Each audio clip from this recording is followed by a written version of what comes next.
Welcome to the Whiskey Congress. Honest, open talk dedicated to speaking the truth to those who are open to hearing it. Black, white, right, left. Most importantly, honest, bold, and fueled by good whiskey. In Whiskey Veritas, we are Whiskey Congress. Join the evolution.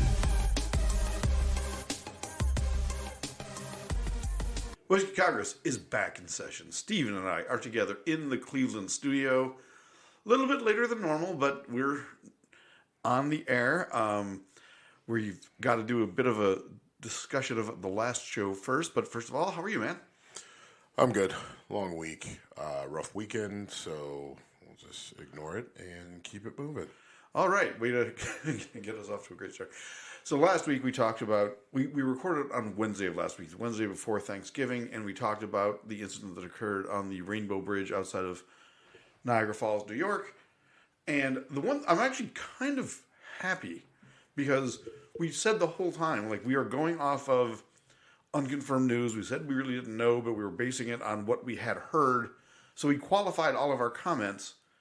And then we talked about a bunch of things, including, what causes radicalization. We also talked about, later in the show, trusting your news sources and how you judge them. And ours sucked. Fox News had us believing that a car was traveling from Canada into the U.S. and may have been a terrorist attack or attempted terrorist attack.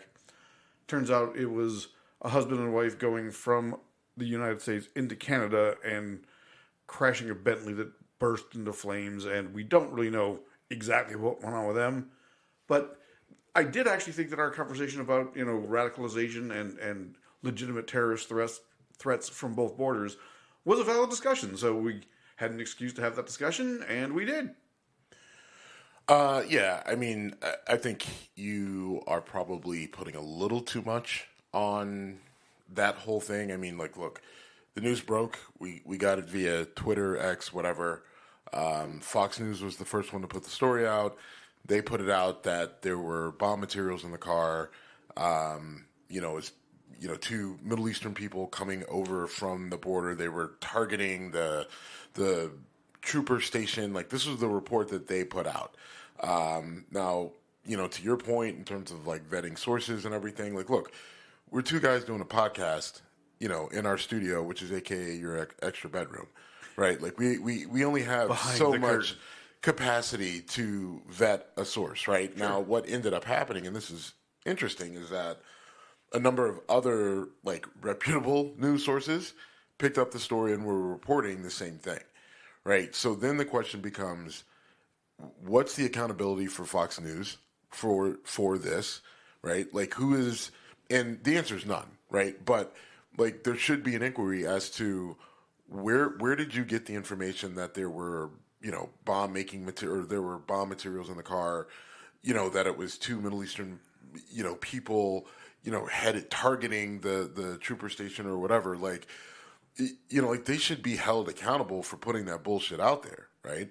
The fear that people had, who knows what that did for the first responders and everything else. Did that news report change anything in terms of how they approach the situation? There should be more accountability for putting that information out there. Now, we can easily surmise the why behind why Fox News would do something like that and say that, right? Like, we can figure out why Fox News has an interest in getting people worked up about terrorists coming in and crossing the border from Canada and, trying to blow up a bridge, like, given everything that's going on with Joe Biden, with turmoil all across the world, right? Like, and given their penchant to back and support DOD funding, spending, they're the party of law and order. Unless it's their party, then then they get kind of lax on the law and order part. But, we get who and what the GOP is. We get that Fox is their, main media outlet and backer, and their main voice and platform. So we understand everything about why, right? Why they might do this, allegedly put this information out there knowing that it was bullshit, allegedly, supposedly, maybe. But then I just think we should be asking the question of why aren't they being held accountable? Why aren't we seeing answers as to where this information came from? Not that they need to reveal their sources, but they need to walk us through how you get from, pissed off couple who couldn't make it who couldn't go to a concert, who went to a casino, maybe had too many drinks and, took a Bentley Flying Spur on a flight. But I mean, I feel like there needs to be some accountability there. Fox has been avoiding accountability with news stories since essentially their existence. Now, to be fair, it's not just Fox, right? CNN has put some blatant bullshit stories out there, and yeah, I guess maybe they issued an apology or somebody went to but again, what's the real accountability? There's nothing to stop them from doing it again. As you look at them, as you look at what Fox just did, I'm sure we could drag up stories from MSNBC and so on. There's no accountability for our media. All right, you're correct. I was just talking about in terms of me personally because I was very aggressively anti-CNN after they took me on a 4-hour, sit on my couch waiting for the news to break regarding the Boston marathon bombing. I mean, those fucking pieces of shit. I was furious with them, so I hold them accountable. That's kind of where I thought you were going in terms of not me specifically, but in terms of viewers of that media. But in terms of financially or in terms of credibility, there should be a credibility score. There's my answer. I don't want scores. I want a reason for you not to do it again because scores don't mean anything. Right, at the end of the day, right, Fox would have terrible scores, but the people would still watch because that's what they want to hear, right? Now, I'm not saying that we need to make laws and everything, but it just feels like, I don't know. I mean, if it's not a law, what is it? Yeah, I guess you're right? It just feels like, look, if you're a media outlet of a certain amount of reach, right, and you put a story out there that's completely wrong and from all the looks of it is completely bullshit, then there needs to be a severe penalty that makes you not want to do that again, right? How long a penalty box? You lose 30 minutes of airtime. No, gone. How about in baseball, you get caught using steroids, you miss 2/3 of the season or whatever it is, or half the season. Half season, yeah. So again, maybe it's you loss of airtime. Maybe it's stupid fines. There's no good answer though because if you say you're taking them off the air, what are you doing? Censoring? Because that's actually what you're doing. Now you're censoring bullshit. But is it censoring though? If you stop someone's ability to communicate, then if they're full of shit, if they're actively and deliberately putting out false information. Am I infringing on your First Amendment? Because at that point, once you, I think you are though. No, you're not. By law, you're not. If you're saying something that is patently untrue, right, that is causing harm and damage, that's not you don't have a First Amendment right to say that. You can't. Again, the very basic example is you can't scream fire, right, in a crowded theater, right? That's not free speech. So. You can't sit there and tell America, hey, you're under terrorist attack because they just tried to blow up a bridge in between Buffalo and Canada. There needs to be a penalty for that. I mean, I don't know. Maybe I'm crazy. Maybe I'm crazy. That's a totally separate discussion. Yeah. You could work it in. You could work it into many discussions. All right. So moving on, the ceasefire has ended in Gaza and Israel has resumed military action, and I'm back to I don't see how this gets resolved. I don't see how it gets resolved, but the more I watch international news, representatives from the state of Israel, and how they're articulating their justification for what they're doing, they are not helping their case. I have not seen much from Israeli. No, it's. I mean, whether it's Al Jazeera or some of the stuff actually over there in Israel, or just different. They do interviews with the BBC and things like when you watch their state leaders and their PR people that they have talking, right, explaining their justification, different things. Like, like, so everyone talks about the bunker under the hospital. Right. Right? I didn't know this, but the Israelis built the bunker. I did not know that either. I didn't know that. And now, listen, that from an Israeli source? From like their state media PR person on the fucking BBC News. She flat out said, like, we built the bunker. We're well aware of the bunker. That's how we know that's where they are. That's kind of like the U.S. saying, how did Iraq get these weapons of mass destruction? Oh, because we sold them to you. Yeah, I mean, it just, now look, does that justify Hamas going, no. But hold on, because I'm under I was under the assumption that, this hospital goes up and Hamas goes in and they, under the cover of night and darkness and covert action, build this bunker underneath the hospital, which I always thought was like weird. Like, how would you build a bunker? It's already there. Like, how would you do it without anybody knowing? It's kind of hard to excavate. Right? Like, exactly. That's why I'm just like, this is crazy. That, like, how do we know that there's a bunker under the hospital? Right? Like, and then it's just like, this woman, she's just like, yeah, we built the hospital. We built the bunker underneath it. We know it's there. We know that's where they are. And I'm like, now again, what does that mean? Does that change culpability or whatever? No, it doesn't. But I just feel like that's kind of important information to know and to have. Also, if you know it's there and you built it, right? Like, do you know a way in?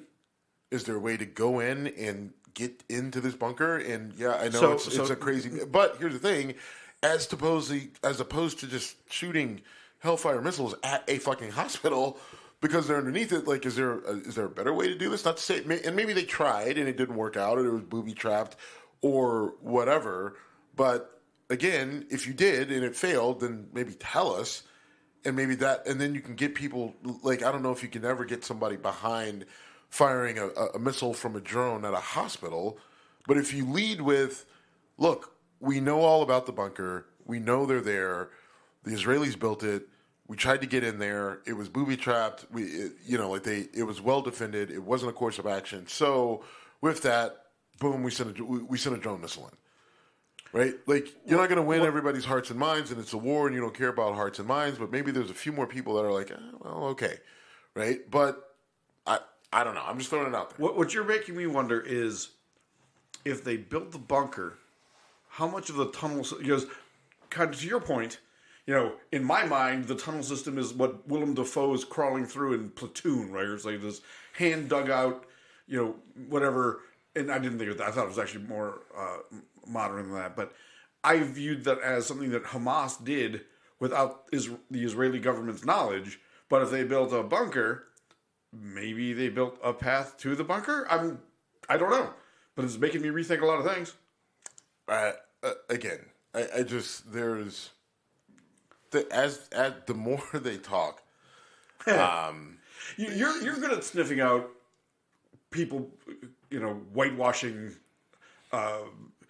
bad things. You're very good at saying, okay, you're saying these things, and so when you say the Israeli state voices are not doing them any favors, I'm like, you are among their harsher critics. You're among the more likely to go, okay, that sounds like the same bullshit I heard about, racism, about whatever. Yeah. And so I think a lot of people will miss that point. The problem is, Jim, the stuff is kind of blatant. So I don't like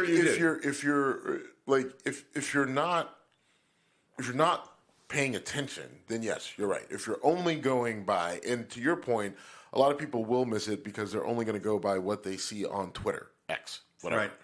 Right, like they see, and they literally... When are you going to stop saying X, whatever? No, I'm always going to say Twitter. I think we have to call it X. It's the actual company's name, but I'm always going to throw Twitter in there just to fuck Elon Musk.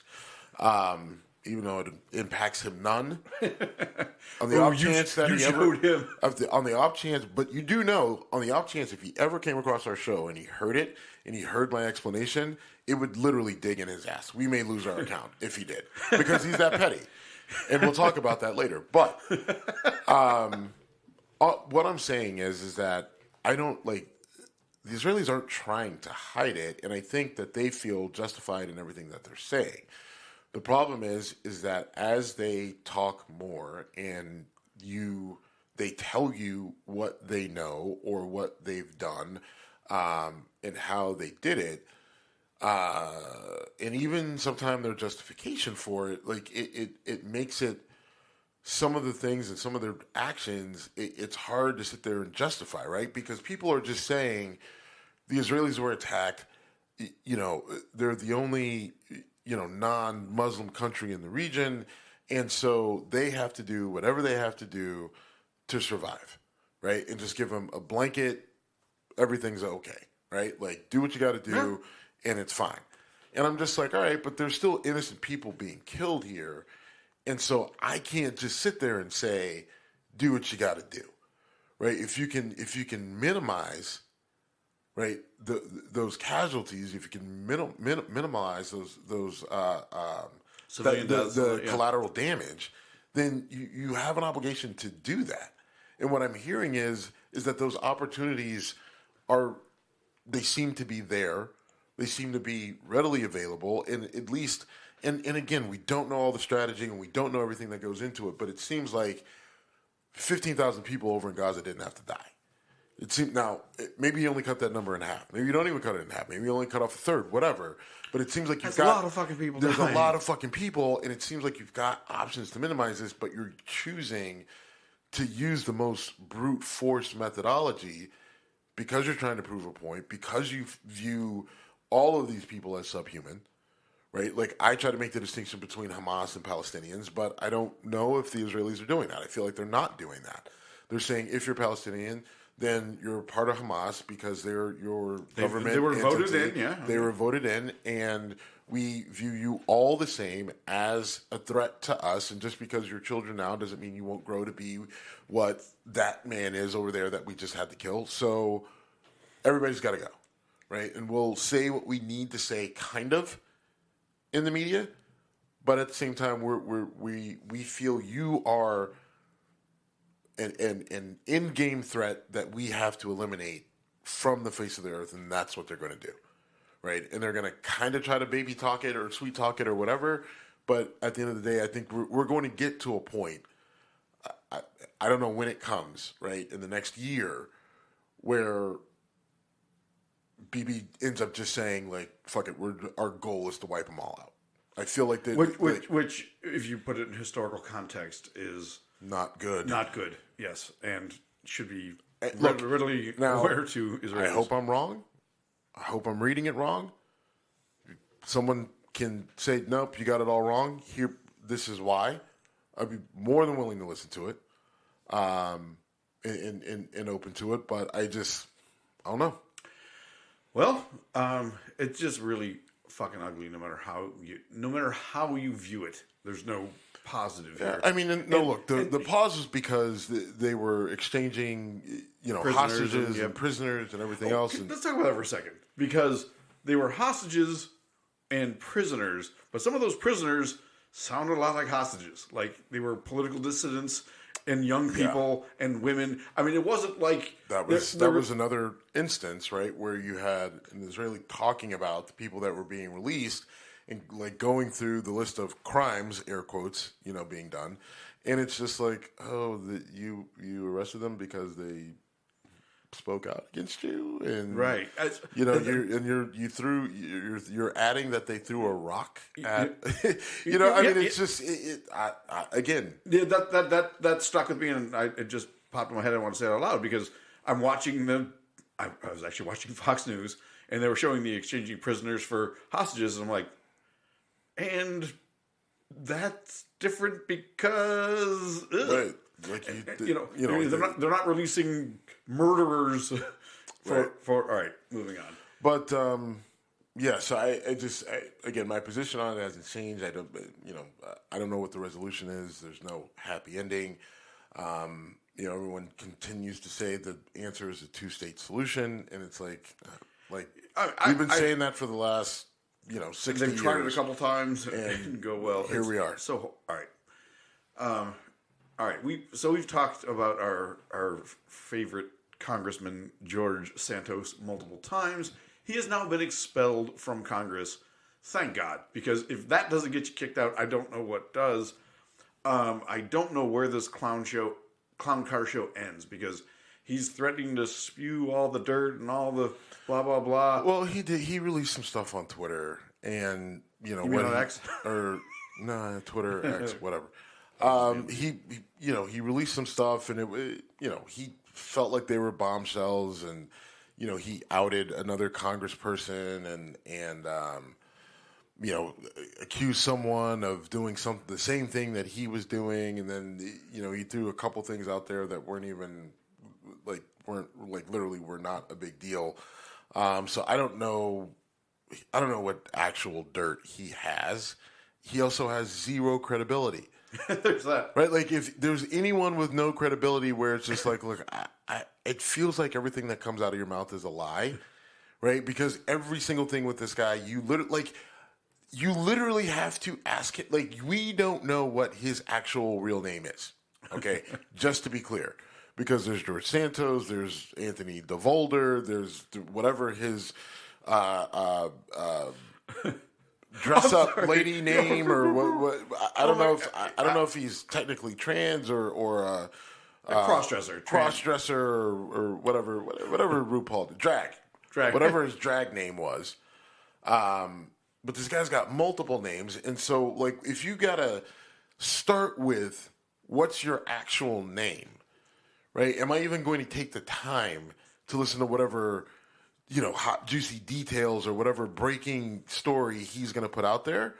Like, right? I mean, and everything he claims about his fellow congresspeople that he's trying to out could be true, but is it even worth chasing down? If George Santos claims that I had relations with Stormy Daniels, I will not deny them.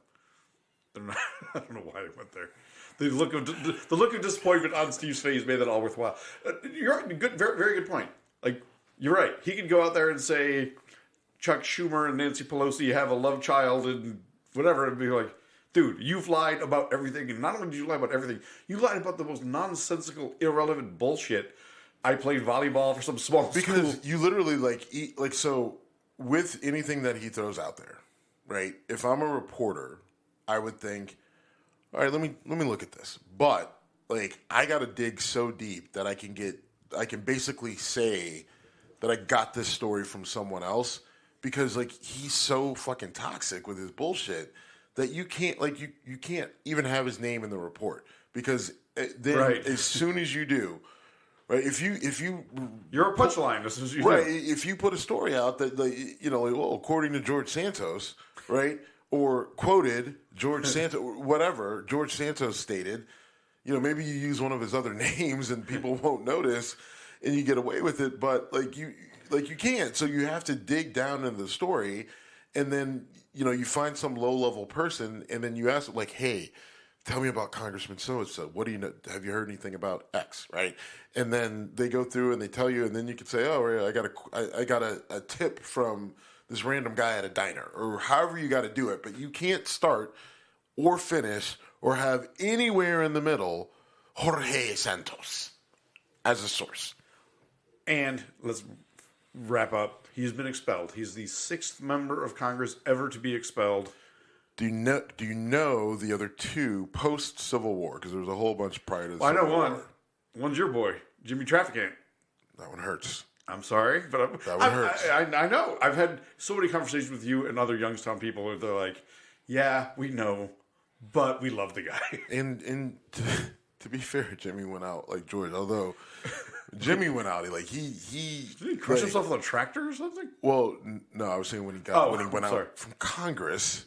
I'm sorry. He spilled a lot of tea, and people followed up on it, and it, got some people in trouble. Now, I want to follow up on that, but go ahead.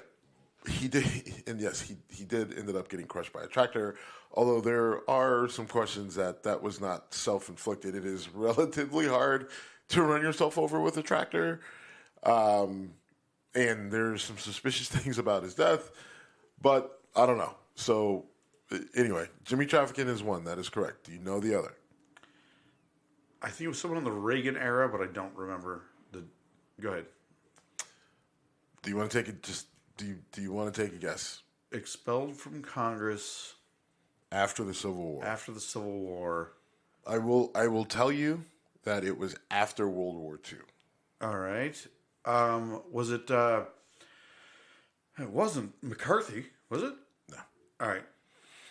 His name, Michael Myers, from a district in Philly, our Pennsylvania and then Philly area, and he got caught on tape taking a bribe, like $50,000 cash. Like and in that area, it was actually on tape, not right? just Like expression. in an actual tape, getting an actual bag of cash of like $50,000. He got busted on bribery. So, but Jimmy Trafficant from my hometown, and a man that I knew personally.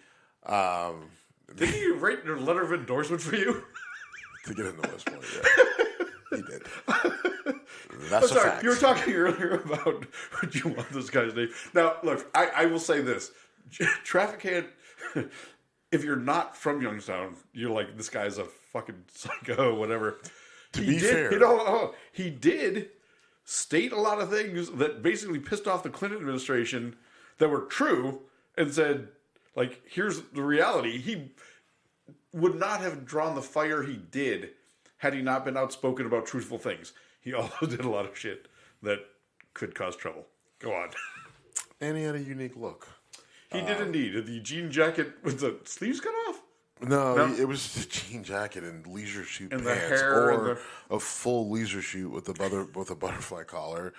I don't know. He had a lot of polyester, a lot of boots.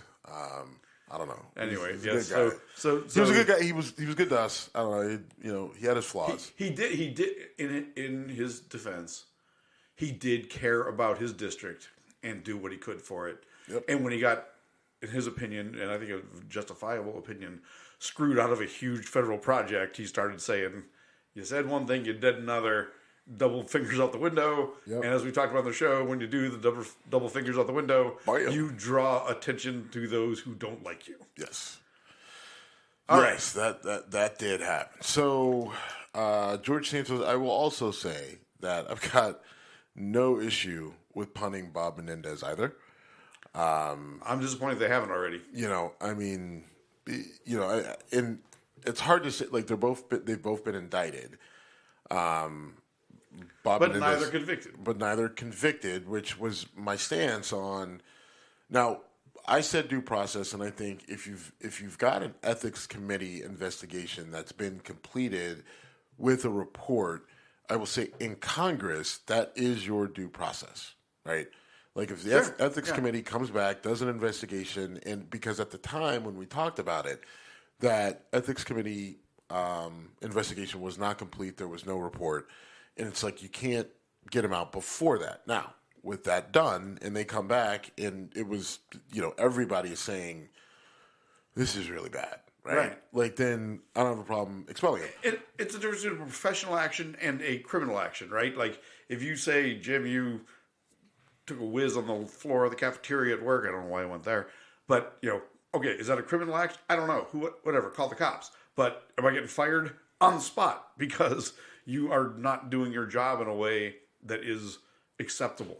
So, I'm just saying. Right, so to kick him out of Congress is not a criminal, prosecution. You don't need that level of due process. Right. And now people are like, oh, well, like you're taking his job away and he's a government employee. So, yeah, but still. So like I said, George Santos out. Wouldn't be bad to see Bob Menendez shortly thereafter. People want to argue about the numbers, and the numbers would suck, but integrity matters more. Like, you can't sit there and stand on your high horse about how shitty Donald Trump is with all his bullshit, right? But then you got you've got an indicted person who's, 45 seconds away from being a federal criminal, and you just sit on your hands and just like, oh, well, we have to just kind of wait and see how it all plays out. I'm with you on Menendez. We haven't even disagreed on that at all, right? We both that guy. I mean, it's fucking gold bars. All right, so Googling how to fucking fence gold, like, god damn it. Fuck Google though. Google's fucked. We talked about the other day. No, not fuck Google, because we need to know how dumb these people are. Well, but you were talking about how you were on a trip talking about shit, and the next thing you know, you're getting ads for what you and your... Yeah, but that's not just Google. I mean, that's all the social media. Let's talk about Ron DeSantis and Gavin Newsom having a debate. So I watched only clips of it. I didn't watch it live, and I think it was a really good illustration, in my opinion, of what when you only watch one news source, how things can be made to look.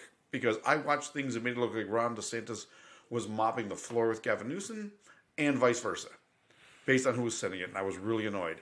I did not watch the whole thing. I believe you did. Yeah, so I watched a good portion of it, and what I'll say is, I don't think you had a winner. I don't think you had a clear winner, and I don't think that you really could have had a clear winner. Ron DeSantis is very uncharismatic and he's got no personality, and we've talked about that. He's very awkward and just an unappealing statesman.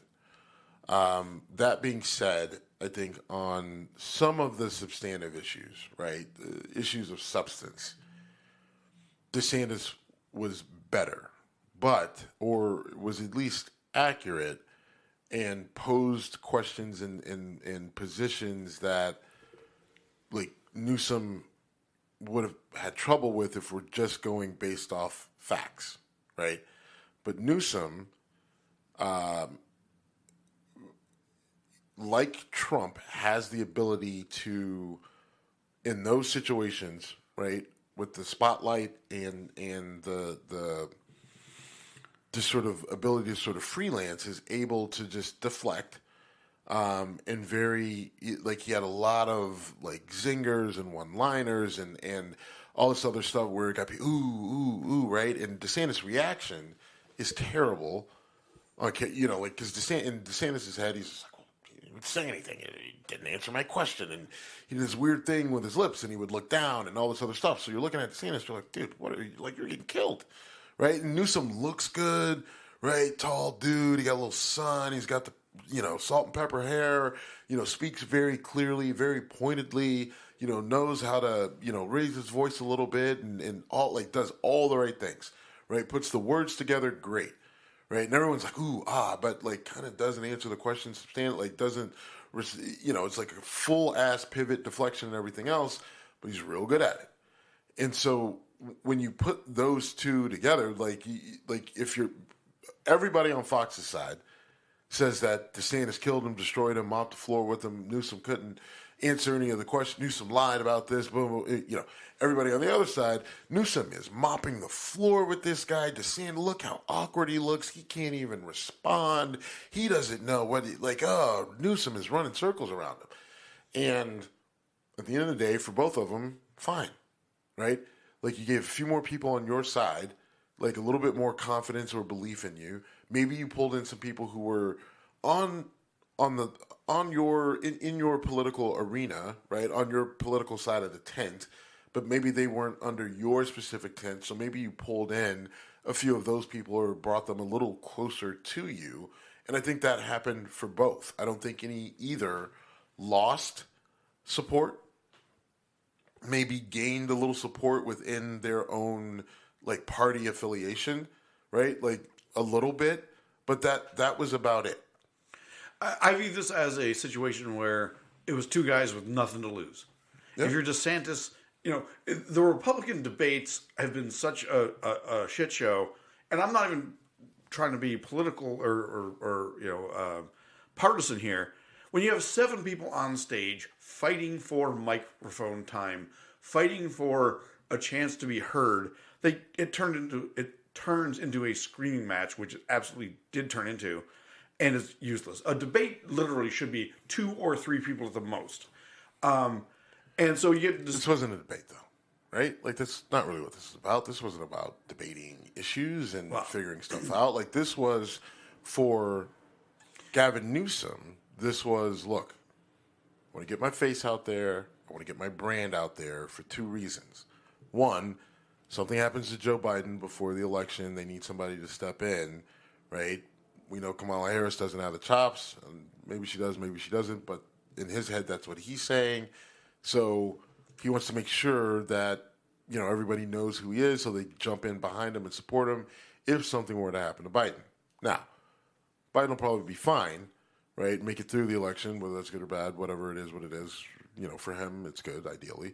But what Gavin Newsom is doing is really trying to set himself up for the following election cycle, right? Now, you could say, oh, well, that's such a long time. Wait, but look, here's the deal. No matter what, you got 4 years after this coming November, and then we're doing this not even 4 years, right? Like, you got 3 years, really, right? Because campaigning and the next election after 24. So Gavin Newsom is looking at 28, and he's trying to get himself out there, right? Like, what did Obama do? Right, Obama gives the speech at the keynote address, the keynote address at the DNC, right? And obviously he wasn't running at that point in time, but from that night forward, it was I called my dad that day and said, I just saw the first black president of the United States. Right, happened, and millions of other people, and I'm not unique, right? But and that wasn't just. I'm just saying that. That was the plan, right? Sure, that's exactly. They were trying putting to plan his face a on seed, yep. Right, and this is what that was for Gavin Newsom. Right, this is what that was. He needed something where he could isolate him, and you could show the comparison. And he knew, because DeSantis is likely, maybe more so before than now, but DeSantis could be his likely opponent, right? In 28. In 28, right? So it's just all right. Let's start the back and forth now. And in Newsom's mind, he couldn't lose because one, he's not running this year, right? And two. Right, Newsom's not running for president this year. I don't. You're responding to my look. I'm not sure I believe that. I think he might be putting the feelers out there. I think he knows there's enough dissatisfaction with electing Joe Biden again, and I think he wants to start a groundswell of. Yeah, it's suicide though, because you have the disruption in the party, and if you don't win, and you do that you're done. You're dead. All right. But it's not about my family. Okay, Youngstown guy. Doesn't mean you're wrong. I'm just saying. Right. I'm feeling some Youngstown coming out. Hey, you swing for the crown and don't swing and miss. I think the Democratic Party is so desperate for a front runner, for a champion. Gavin Newsom would not be my choice. Wouldn't be my top 10 choices. But from an electability standpoint, he's got the stuff. And to kind of throw back at you what I said earlier, you're someone who discerns information and gathers information. You know the American public does not. You got a good-looking, tall guy with the slick jab and the whatever. That guy can win. Here's the deal. You're not wrong, but the question is, does the DNC agree? Because Gavin Newsom can't come anywhere near raising the money on his own that he needs to run for president. For sure. So if the DNC isn't going to put any money into him or the other guy in Minnesota, what's your boy's name? Fuck. Don't do that to me. Exactly. It'll pop in my head in 30 seconds and I'll come over. But if the DNC isn't going to put any money into any challengers, then you can want to do it, but you're not a challenger because you literally cannot afford to do it. So money says he ain't running. Again, at this point, you're 100% correct. I think this whole reason for doing this debate you know how much this shit costs? Well, but he got whatever he got for the debate or discussion or DeSantis jab, whatever the fuck we're going to call it. He did that. And now he's going to see is there a groundswell? If there is, which I don't think there will be. It has nothing to do with him. He would absolutely run today. He wants to run today. But if the DNC shuts it down, he can't independently raise the money that he needs to raise. He would have to do it as an independent and hope. And he will not do that. All right. So he ain't I'm so mad at myself for not coming up with that guy's name, motherfucker. Yeah. Yeah. That was me slapping. Your boy, whoever he is, what's his name? Mike Logan, the Minnesota guy. That's the Minnesota guy. I can't come up with his name. That's my point. Is I'm annoyed with myself. What is it? Bruce Banner? No, it's not Bruce Banner. You just stop this nonsense, Mike Logan. Oh no, Tony Stark. All right, I'm done with you right now. And moving on. So you put on our board, Trump moves $40 million. Is it T'Challa? You can just stop speaking right now. You are not funny. Anyway. I'll come up with the guy's name. Sure. Anyway, Trump transfers $40 million from what to what? You didn't put this on there? I don't know any so details. Trump moved $40 million from his Trump organization into a personal account. Now, the reason why that matters is he's got a little case going on there with Trump organization and him and his kids about, fraudulent business practices. And has been ordered not to move a penny from or through the Trump organization without informing. They put a former federal judge as basically like the Trump organizational babysitter. He's got to alert this former judge that if he is doing anything as it relates to the funds with the Trump organization, he didn't do that, and he moved this relatively large chunk of money at $40 million. From the Trump organization to his own personal account. And that is, violation of a court order and problematic. And it also begs a question as to why. And I think we know the answer why. He is in need of money. Dean Phillips. Well, you had to look it up. I did have to look it up. I cheated. Absolutely. I was sitting here. I was doing. You had to look it up. I was doing what I hate when you do when you're. I did exactly what I despise when we're talking. I was looking at my phone. Mm-hmm. But yes, I looked it up. Anyway, so T'Challa is in Minnesota, apparently running for president.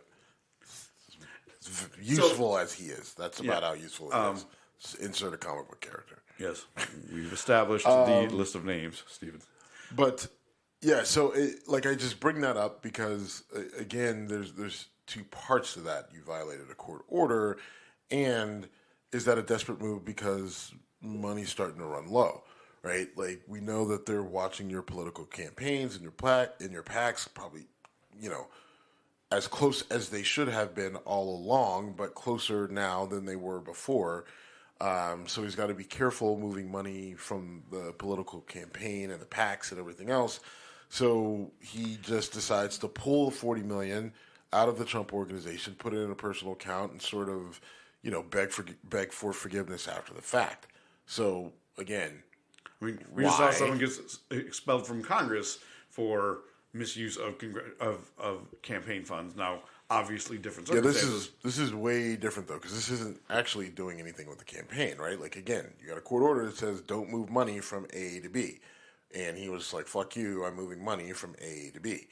So again, you've got to deal with that, and also it makes you think why, right? Why do you need to move 40? Again, you're self-proclaimed billionaire 6 times over. So what's going on that you need to move, that you're so desperate that you're willing to violate a court order? Like, really, you just forgot, right? Or is it, I feel I shouldn't have to tell her even though it's a court order. I think a lot of it's the whole, fuck them, I'll do what I want. I mean, that's been his MO. But why did you, why, right? Again, you just have to wonder why. That's $40 million, a lot of fucking money, right? I don't care if you're a billionaire or not, right? But I think that amount of money matters if we know you've been inflating your assets and you've been inflating your personal wealth, and if you're not worth that $6 billion that you said, or $5 or $4 billion or whatever, and people have just been saying, he's still worth close to $1 billion, maybe, but maybe he has finally started paying lawyers, maybe he's trying to move money into other places, but why do you need to move $40 million from an account that is locked up due to your situation in the state, And that's how it got caught, is literally they said, we're targeting this account because of your financial transactions. $40 million. That's more than the... right. If I take $200 out of my ATM, no one gives a fuck. Right. Take $40 million out of my ATM. Yes. And where did I get $40 million? But anyway. But exactly. Okay. Right. All right. Like, you move $40 million, no matter how rich you are, someone's going to notice. Right. Now, whether they give a fuck or not is a different thing. Right. Elon Musk moves $40 million it's going to raise a lot less eyebrows, right? Because he's worth $1 trillion, right? And $1 trillion is a whole fuck ton more than $1 billion, and $1 billion is a whole fuck ton more than $1 million, right? Fuck ton is an actual term in the finance world, if you didn't know. There are illustrations of like, here's what $1 million looks like, and here's what $1 billion looks like. But if you're, it's stark. It is. But no pun intended. if you're barely a billionaire, that $40 million amount is going to raise some eyebrows. Just throwing that out. Well, you're saying Elon Musk. Is there anything else you'd like to discuss with Elon Musk? Oh my God. So Elon Musk and this. So there was some conference going on, and Elon Musk has this interview that was. I know it was streamed through Twitter, X. Maybe it was. You could see it on TV or whatever. I think maybe MSNBC or one of the media outlets carried it, but he basically tells advertisers to fuck off. Tells Disney and Apple and everybody who pulled out because it was anti-Semitic tweets and just kind of his overall weirdness, his backing and supporting of anti-Semitic tweets. He literally tells advertisers on national, worldwide television, digital streaming to fuck off, right? Like, I don't need you. But then he proceeds to go on and says that if these advertisers pull out and they do not come back, it will kill X, Twitter, whatever. Okay. Because financially, they can't stay afloat, right? Like, I mean, this is going to cost them, a company that he paid $44 billion for. Like, these companies were spending 50, 70, 20, 100 millions of dollars on advertising, right? Each year, right? Like, I mean, these companies are spending $25, $50 million a year on advertising on X alone, right? That's been a speculation for a long time, though, right? That Elon Musk bought it to destroy it. That's been speculated. Maybe. I don't know. But, like, let's just roll with what we know, right?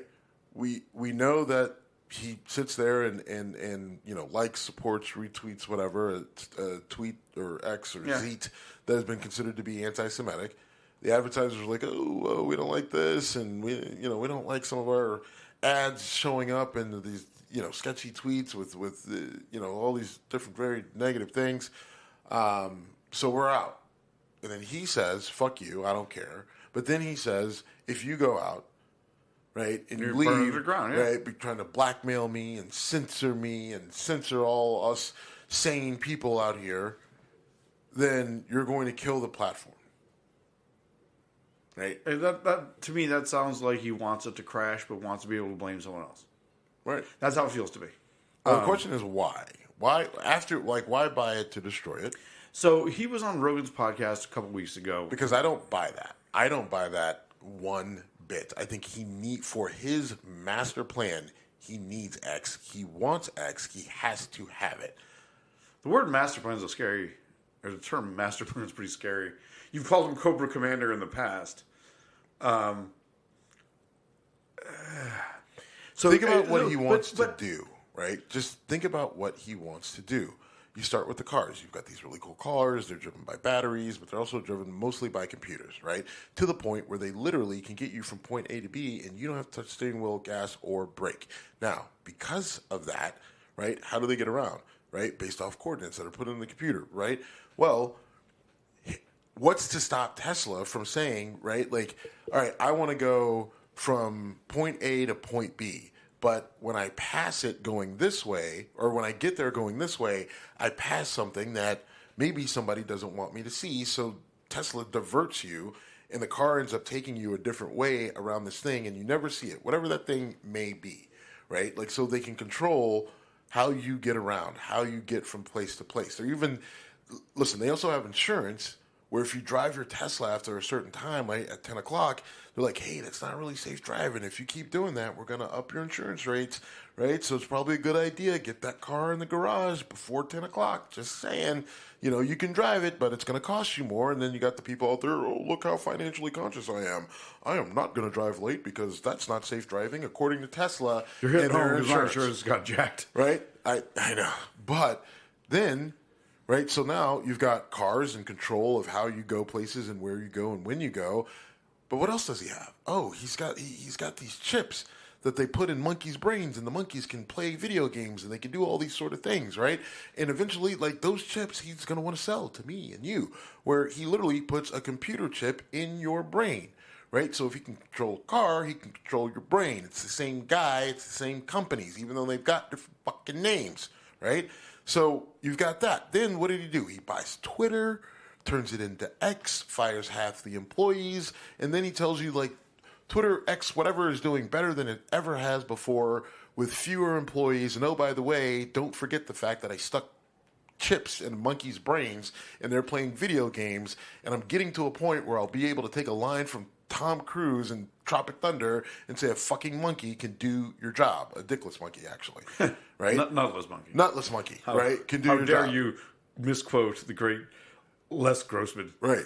It's fantastic that you can remember Les Grossman, but not the guy in Minnesota. But not just Phillips. So, all right. So now he's got monkeys. He's got microchips where he can control people, or he can get a monkey to do your job, and he tries to prove it by buying Twitter and getting rid of half the employees and saying that Twitter is running great, even though it's trash. But he's still spinning that web, right? Let's not also forget that the satellites that he's got up in the sky, Starlink, right? So important that literally Ukraine is calling him and saying, hey, can we use your satellites so we can fight this fucking war, right? And he is making decisions on whether they get that access or not. He's using those Starlink satellites with Israel, or maybe he's not, and giving them, I don't know what he's doing, but he's got satellites up there that can help literally fucking control wars. So if he can control a fucking war, he can control your car, and he can control the chip in your brain, right? Then you've got X, right, which goes back to, and he said all along, going back to the eBay days and the PayPal days, that he wanted to get everything. He wanted everything that everyone does to run through one singular app, and they have a similar thing in Asia already. But he wants to take that to the next level, where you do everything through X, right? Which is why he named it X. He literally wants you to, like, do your banking, buy your Tesla. Like, he wants to get it to a point where everything that you need to do, you want to do, you can do through his app, right? While you're sitting in his car going where he wants you to go, because he's got fucking satellites that can tell you how to get there, and he can make you think and do whatever he wants because he's sticking a chip in your brain. Okay, so Speaking of a master plan. Yeah, so thanks a lot, because that's why I call him Cobra Commander, by the way. And we're going to finish this conversation. I'm going to publish this. You're going to go to your home, and the drone that strikes this site because of what you just said is going to hit me. Okay, but am I crazy? To be determined. Okay, aside from everything else you know about me, based off of that. What you just said, I mean, all right, honestly, it sounds nuts, but it also sounds not nuts. Okay, but everything that I said, when you connect it all, like, and you say he wants to use it to control everybody, that's when it gets crazy. But there's nothing I said, like... You did not state a fact I could argue with. Right? To put it all together... Does he have a company called Neuralink? Yes. Where he's working on brain yes. chips? Does he have cars that are autonomously driven by computers to get you where you want to go? Yes. Again, right? You stated several factual things that if you put them together in a master plan, again, that the term master plan is obviously disturbing for a lot of reasons. But the thing with the app, right, the thing with X or whatever you want to call it, that's also, like, a lot of people don't know this, but that's, like, remember PayPal, and I think it was PayPal. I don't think he had anything. PayPal? I thought it was Mark Cuban was PayPal, I thought. No, I think he was. Maybe they both were. Musk was PayPal.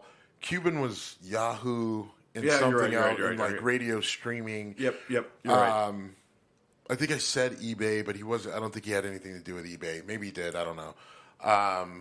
But, like, and remember, like, PayPal and Venmo are all one company, but I think Venmo happened after Musk had already gone, right? But you, like, when you put all of that together, it's just like, whoa, what is this guy actually trying to do? So when you tell me that he's trying to burn Twitter X down, I don't buy it, because I think it's a cog in his plan. Now, is he coming apart at the seams, right, and kind of going maybe off his own script? I don't know, right? But something is a Musk. Something is a miss. Booed the shit out of me if I'd done that joke. I would have. I probably would have thrown something at you at this point. I don't know. Something is amiss with him. Something is off. I don't think he intentionally wants to burn X down, but he's doing it whether he likes it or not. I mean, you went on. I'll be curious to hear what the feedback is. You handle our X account, assuming it doesn't get canceled, which I have at whatever. Yep, message Steve. All right, man, we got to wrap this up pretty soon. But you also added Mark Fisher. So Mark Fisher is a black guy who, is a black guy for Trump, says that he was a leader of the Black Lives Matter group out of Rhode Island, and, saying that all the candidates are trash and Trump is the best option and he's done the most for black people, blah, blah, blah, blah, blah. But the Black Lives Matter chapter that he says he's a part of is coming out and saying this guy has no affiliation with us. Right now, I've seen mixed messages on whether it's no affiliation with us currently, and then I've also seen he's never had an affiliation with them. I don't know which is true, right? I think technically the first one is definitely true, that he has no affiliation with them right now. The question is, I don't know if he ever did have an affiliation with them or not. That is not something that I've been able to confirm, and I did try. It's just that there's different stories, and I don't know which one is true, and I can only go so far. But the reason why I brought it up is because it's just so bizarre, right? Like, Black Lives Matter was literally the enemy of the state, but according to him, sure, right? Yeah. And the force behind January 6th was BLM right, and like Antifa. Like Black Lives, like if there's a problem, Black Lives Matter, you blame them. The George Floyd riots, Black Lives Matter, with everything. So for him to make this flip, it's a bad move, but at the same time, I could see it, them thinking that it's working. And what I mean by that is, like, we talked about accountability, we talked about hypocrisy, we talked about turning a blind eye. And so, his group has already said, right, well, we're not racist. We're accepting of anyone who believes what we believe, how we believe it. They talk like we talk, walk like we walk. As long as they check all these boxes, we'll take you. So if you're black and Black Lives Matter, but all of a sudden you support Trump, then we support you. Now, that's a lip service. Whether that's actually true, I don't know, but I do believe it because they will take literally any scumbag off the street as long as they say that they praise Trump, right? So it's not that surprising that they're doing it. What is surprising, though, is who he says he's affiliated with. But when Black Lives Matter comes out and says he ain't got no affiliation with us, he's not speaking for us, fuck that guy, then now this Mark Fisher should have a credibility problem, but it doesn't. Bring it all back around full circle, right? Because at the end of the day, you want your biases reinforced. You want your beliefs reinforced. So you'll take a Mark Fisher, even though all the things you said about the organization that he allegedly represents, right? But for them, it's a great move because now what they're doing is there was a poll that came out that said, oh, more black people are moving to the right. More black people are moving to Trump. And from everything I've heard, the things that I've read, there's some truth to that. There are some black people that are just kind of tired of the Democratic Party, and they're in people's feeling that they haven't they haven't backed up what backed up what they were saying, haven't provided that return on the investment that I think black people have provided for Democrats. So is it a monumental shift? No. Right, but could it be? But does it need to be a monumental shift? Well, that's the thing, right? Because what if it's a 5% shift? What if it's even a 3% shift? As close as these races have been, depending on does that flip Georgia? Does that flip? Right, depending on where those places are, it could be very problematic for the Democrats coming up in this presidential election, and they're playing off of it, right? Like, they know that it's see-through and it's bullshit, but if they're throwing it out there almost as like a flare, right? Like seeing, hey, maybe we get a few stragglers. You got nothing to lose, right? You got nothing to lose. Going back to DeSantis and Gavin Newsom, yeah, and there you got nothing to lose. Throw the flare up, get some attention, and see if it pulls anybody in. And I think that's what this is. They know that it's bullshit. They knew it was a stretch, but it didn't matter. The story made it out. It made the rounds. Even though it got shot down 48 hours later, they say, fuck it. All we needed was this to circulate for 12 hours. And to bring it completely full circle, just like Fox News retracted their story about the Rainbow Bridge. Oh, they didn't. Right. Because why? Because they have nothing to gain by saying, nothing to gain by doing it. And there's no nothing to penalty. lose by having done what you did. For doing it. You ready to roll? Yes. We are at Whiskey Congress on Instagram, Instagram and X. And Twitter. This thread still exists. It still exists. Does it? Okay. I'm still trying. It's hard. Anyone give a fuck? No. A few people. We're going to get it going. We're out.